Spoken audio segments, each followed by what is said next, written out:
Magandang gabi po sa ating lahat, mga kapatid. Magandang gabi po, Father Vic. Tayo po ay nasa ika-23 linggo sa karaniwang panahon. Kung tutuusin, kung susundin natin yung date, Bispiras ng birthday ni Mama Mary, September 8.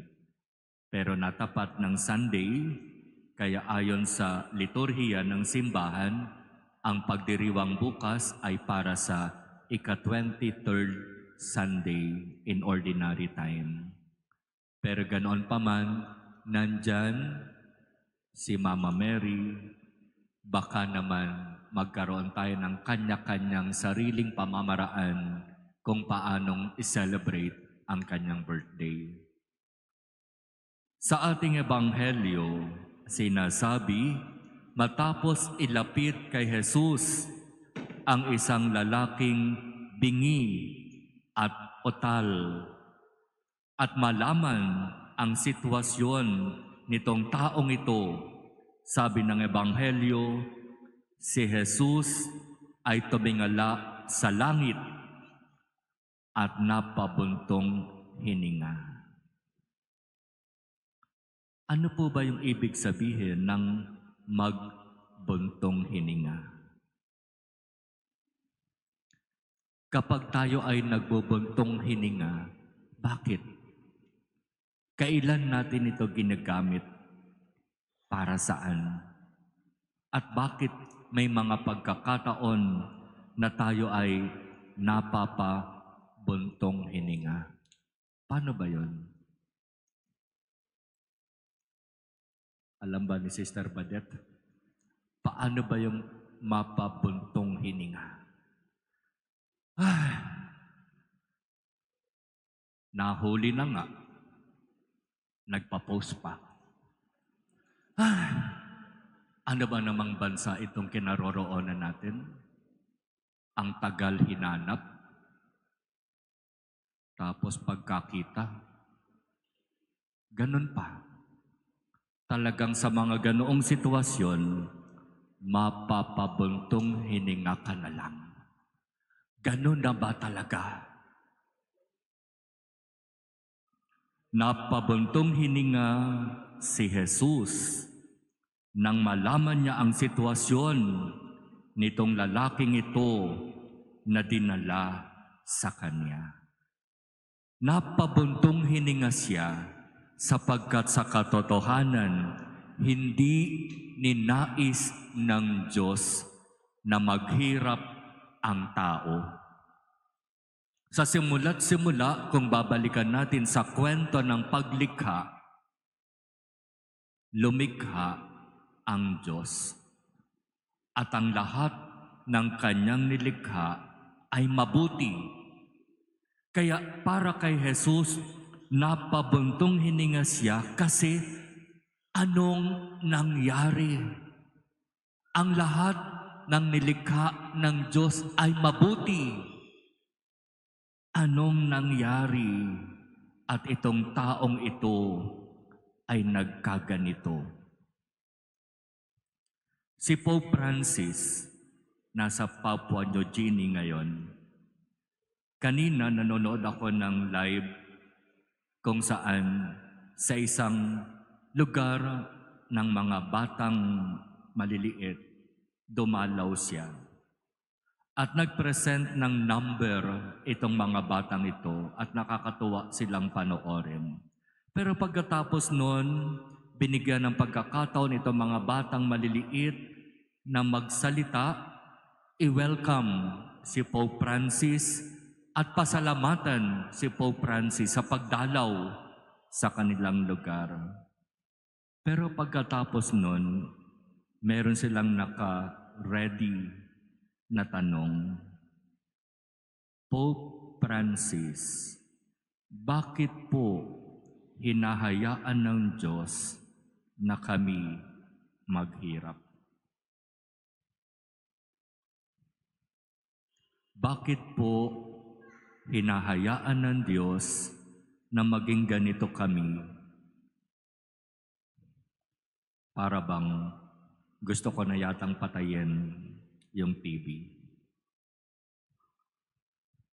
At sa mga ganong pagkakataon, kung seryoso natin itong pagninilayan, talagang mapapabuntong hininga na lang tayo. Mga batang maliliit, pero ganoon ang dinaranas sa buhay. Ay, kung nandirito lang ang ating Panginoon, katulad ng ginawa niya dito sa lalaking ito, sasabihin agad niya, Epata, mabuksan, lumaya ka sa pagkaalipin, sa pagkautal, sa pagkabingi, sa pagkabulag, sa pagkamanhid. Hindi ginugusto ng Diyos na ang tao ay magdusa at maghirap. Ang gusto ng Diyos sa atin, lumaya tayo sa lahat ng uri ng pagkaalipin. Physical, emotional, relational, at kung ano-ano pang mga uri ng pagkabilanggo. Mabuksan, in a way, ang ibig sabihin, lumaya ka. At ito yung hingin nating biyaya sa Diyos.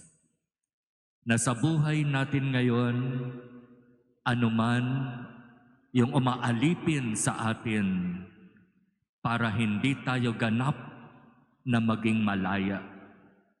Hingin natin sa Diyos ang biyaya na buksan niya ang lahat ng pagkaalipin na yan na nasa sa ating pagkatao.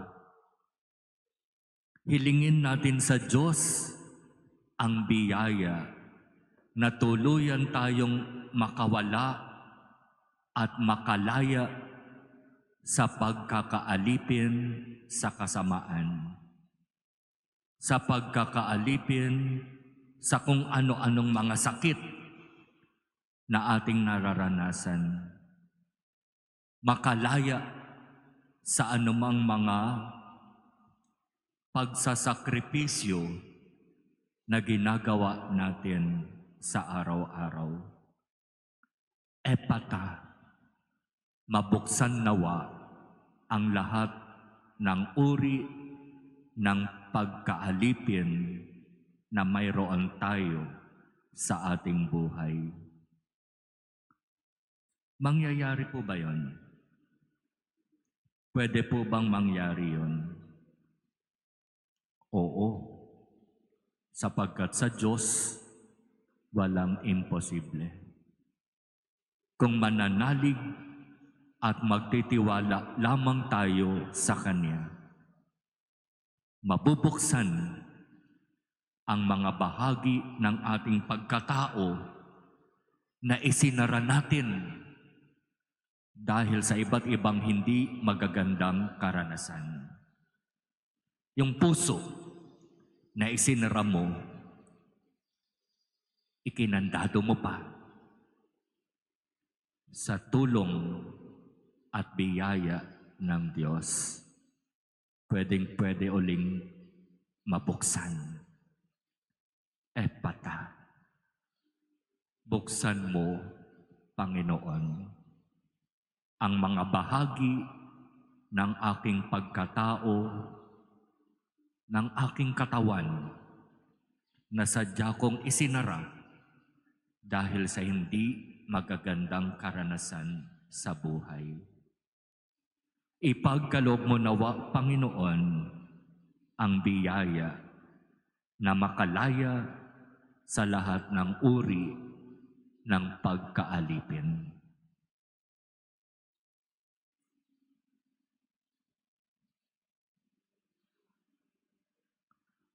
Amen.